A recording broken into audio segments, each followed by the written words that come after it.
안녕하세요. 매일경제신문 추동훈 기자입니다. 오늘은 매크로 분석 전문가이신 이 김일구 하나투자증권 수석 이코노미스트님을 모시고 저금리 기조가 계속 길어지고 있는 현재 상황, 주식시장에 어떤 영향을 미칠 것인지 등에 대해서 한번 살펴보도록 하겠습니다. 안녕하세요. 안녕하십니까. 네.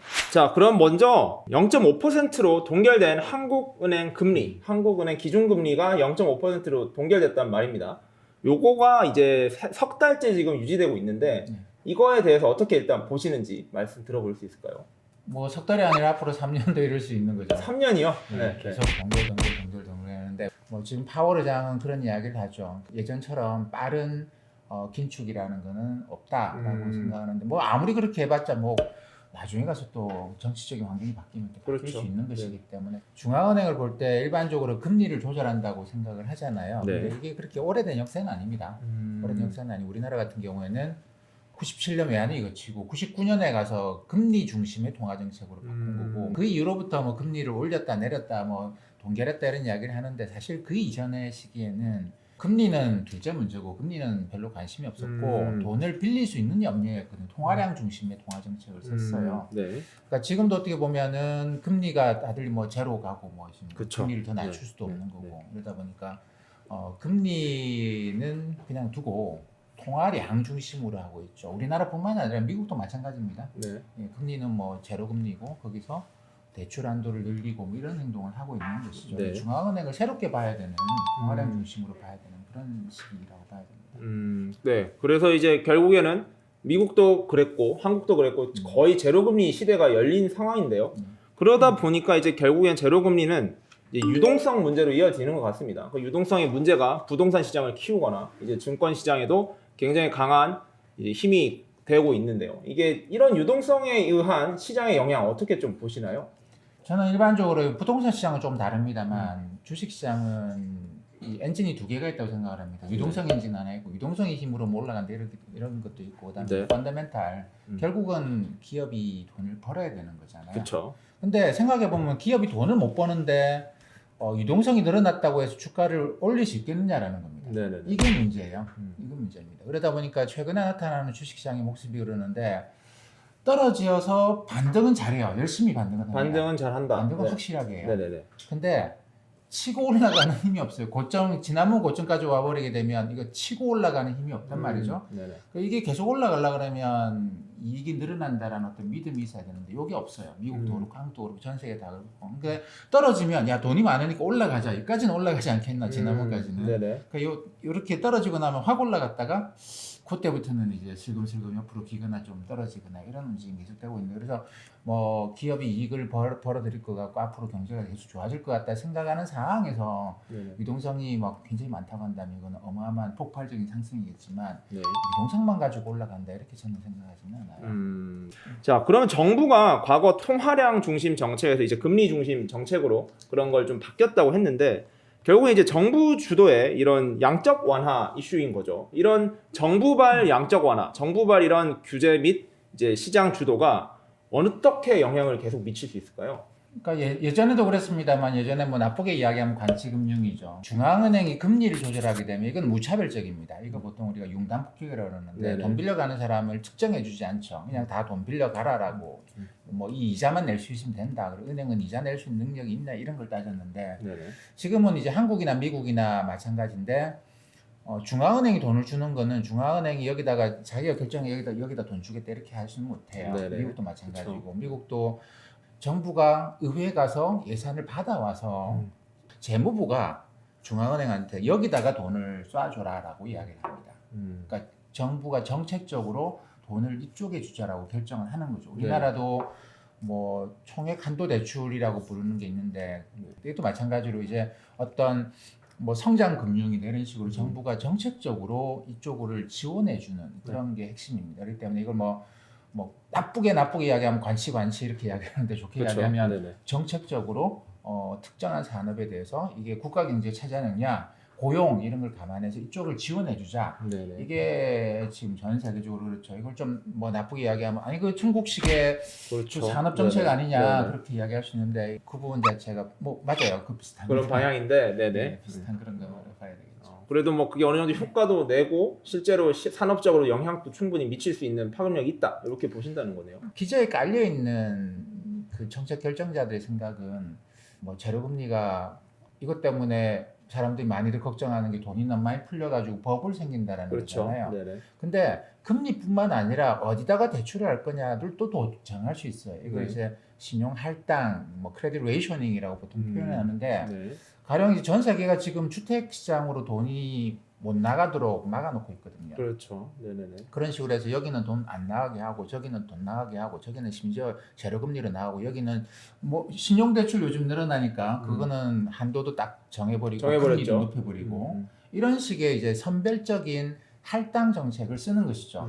이게 뭐 그러면 이게 자본주의냐고 이야기하실 수도 있는데 네네. 사실 경기 침체가 심하고 이런 식으로 산업의 역동성이 현저하게 떨어져 있는 국면에서는 미국도 이렇게 합니다. 어쩔 수 없죠. 무차별적으로 돈을 푸는 행동은 이제 없다라는 겁니다. 없어요. 이거는 의미가 없습니다. 우리나라도 마찬가지로 이제 그 갈등이 계속되고 있죠. 그래서 재난지원금이나 이런 문제에서 늘 이 돈을 어떻게 풀 것인가를 한국은행이 결정하는 게 아니고 정치권에서 결정하죠. 청와대와 의회와 각 정당들이 뭐 이런저런 이야기를 많이 하고 있는 그런 거기 때문에 그 나라 정부가 어떤 정책 방향을 세우고 있느냐라는 걸 봐야 되겠죠. 자, 그래서 현재 지금 제로금리 그리고 0.5% 금리 동결 석 달째 이어지고 있고 코로나도 계속 유지되고 있는 상황이에요.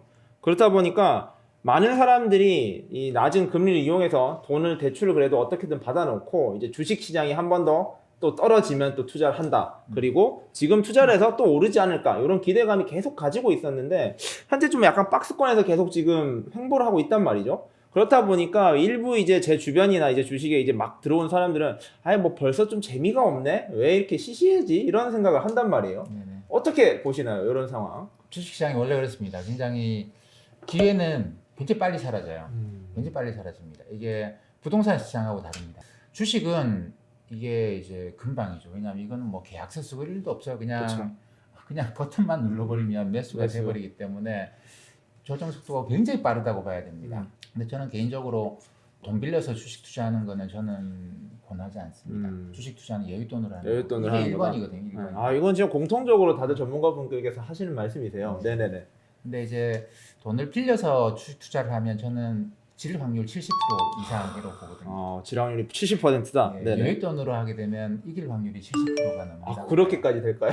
네. 네네. 왜냐하면 이게 운칠기삼이라는 말이 있잖아요. 아, 운칠기삼. 네네. 이게 뭐 그냥 하는 말이 아니고 사실 전 세계에서 이런 비슷한 식의 표현들을 씁니다. 그리고 네. 어떤 경우에는 주식 투자는 위너스 게임이 아니고 루저스 게임이다. 네. 잘하는 애가 이기는 게임이 아니고 못하는 애가 지는 게임이다. 그렇죠. 네. 실수를 많이 하면 지는 게임이다. 이런 이야기. 아마추어들 골프 쳐보면 네네. 저기 잘하는 사람이 이기는 게임이 아니거든요. 그렇죠. 더 못하는 사람이 지는 게임이니까요. 네. 네네. 내가 실력이 있어도 내가 뭐 때를 잘 만나고 해도 그게 나의 주식 투자의 성과에 영향을 미치는 건 30%, 기술 30%. 네네. 나머지 70%는 운인데 이거는 어떻게 보면 좀 심리이기도 해요. 심리요? 네네. 네, 그래서 심리적으로 안정돼 있는 사람이 70%를 먹고 들어간다라고 봐야 되는데 그 돈을 빌려서 투자를 하게 되면 어떤 문제가 있는 먼저 이제 여윳돈으로 하는 사람 그렇죠. 생각해 보죠. 네네. 그러면 이게 처음에 주식 시작하고 난 다음에 한동안은 좀 왔다 갔다 할 겁니다. 음. 한동안 좀 혼란스러워요. 네네네. 뭐 이래부터 저래부터 뭐 잃기도 하고 좀 벌기도 하고 그러다가 이게 그 한두 번씩 뭐 1, 20%씩 떨어지는 것도 경험하고 하다 보면 어떤 생각을 하게 되느냐면 아 이거 떨어졌다 올라갔다 하는데 이거 떨어진 상태에서 내가 이거 팔아야 되나 고민을 좀 하게 됩니다. 네네. 근데 뭐 이거 팔고 은행 예금 넣어봤자 이자 그렇죠. 1%밖에 안 주는데 네네네. 뭐 이자 소득세 내고 나면 이거 얼마라고 그냥 계속 가자 이런 식으로 한두 번씩 의사결정하다 보면 결국 처음에 살 때부터 내가 이 종목 떨어져도 장기적으로 가져갈 수 있을까? 떨어졌을 때 더 살 수 있는 용기가 이 종목 나올까? 이 종목 진짜 내가 그렇게 자신 있나라고 종목을 이제 열심히 쳐다보기 시작하죠. 네네네. 그게 이제 여윳돈으로 시작하는 사람들이 처음에 좀 혼란을 겪다가 시간이 지나면 그 길로 갑니다. 근데 처음에 이제 돈을 빌려서 시작하게 되면 계속 올라가면 좋죠. 근데 네. 한번 확 떨어지잖아요. 이번 같이 9월 달처럼 그렇죠. 뭐 네. 지수도 10%, 뭐 종목 한 20, 30% 떨어지는 분들이 그렇습니다. 꽤 있어요. 네네. 그러고 나면 내가 왜 이 종목을 갖고 있지 생각을 하요. 올라가니까 산 거지. 이 그쵸. 종목은 나도 알거든요. 나도 알고 이거 부실하다는 거 알아요. 그러니까 근데 여기저기서 막 사람들이 우르르르르 이거, 하니까. 이거 좋아, 이거 좋아라고 하니까 막 산 건데 너무 비싸고 내가 그 떨어지고 나서 생각해 보니까 내가 이걸 아는 거죠 본인도 이걸 오래 갖고 갈 생각이 없었는데 네네. 이자 나가죠. 이때 이자는 1%가 아닙니다. 네. 4~5%가 되잖아요. 네. 이자 나가죠. 그 다음에 이제 하락했죠. 이거 나 원금 어떻게 하지? 계속 가져가다 계속 떨어지면 어떻게 하지? 이런 걱정을 하다 보니까 굉장히 단기적으로 매매를 하게 되고 처음 들어갈 때부터 떨어져도 살 수 있는 종목 그걸 왜 사요?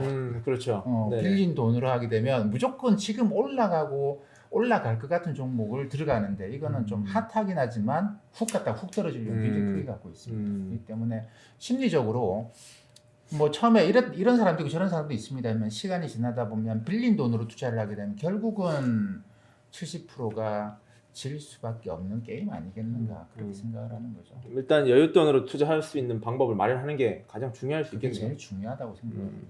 자, 그럼 이 시기 지금 약간 횡보하고 있어서 좀 루즈해진 이 시기 이제 막 주식을 시작하는 사람들은 어떻게 해야 될까요? 그냥 빠지는 게 나을까요? 아니면 지금 이럴 때 공부를 하고 좀 이렇게 내공을 쌓을 시간일까요? 어떻게 해야 될까요? 저는 주식에서 제일 중요한 게 여윳돈. 네, 첫 번째. 네. 두 번째, 세 번째는 사실 좀 다른 이야기이긴 한데 두 번째는 토론하라는 이야기를 합니다. 토론하라. 세 번째는 끈을 놓지 말고 계속 쳐다봐라. 쳐다봐라. 그런 건데 성공하기 위해서는 갖고 있어야 될 핵심이죠. 그냥 여기저기 뭐 유튜브나 또는 뭐 기사나 이런 거 보면서 그래 이 종목 정했어라고 그렇죠. 해서 매매를 할 게 아니고 사람들하고 이걸 이야기를 해보는 거죠. 주식에 대해서. 그러니까 이 종목 나는 괜찮아 보이는데 어떻게 생각해? 이런 면 생각해봤니? 뭐 이렇게 해서 서로 간에 토론을 하는 게 한국 사람들이 제일 약한 게 저는 맞아요. 토론이라고 생각하거든요. 맞습니다. 네네. 학교에서 하도 주입식 교육을 그렇죠. 받아가지고. 그렇죠. 근데 이 투자는 내일 뭐 1년 후에 어떻게 될지를 우리가 모르잖아요. 정답이 없는 게임이거든요. 네네. 정답이 없는 게임은 어떻게 해야 되느냐를 우리가 학교에서 배우지 못했어요. 네네. 그러다 보니까 다들 이제 주식 투자를 처음 시작하게 되면 정답을 찾으려고 사람들이 뭘 사지, 뭐가 올라갈지 뭐 이런 식으로 접근을 하는데 그거는 없죠. 왜냐하면 미래의 일이기 때문에 네네. 그렇습니다. 그러면 우리가 이제 주식 투자를 처음 시작하신 분들은 앞으로 2~3년을 놓고 네.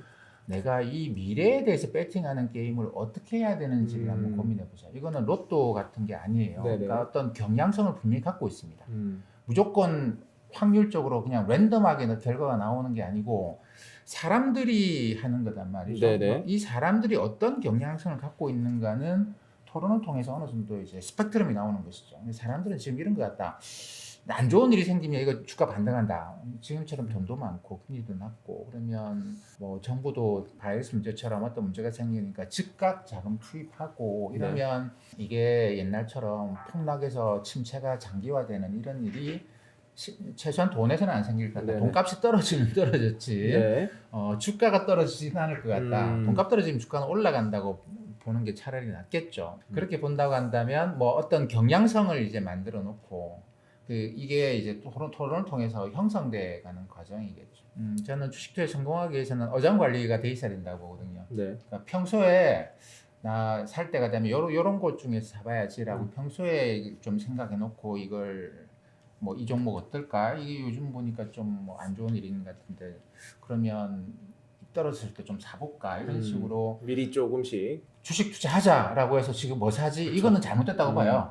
주식 투자할 때가 되면 이거 사야지라고 해놓고 투자할 때가 되면 그거를 바로 예, 네. 그 종목들을 사는 게 맞다고 생각합니다.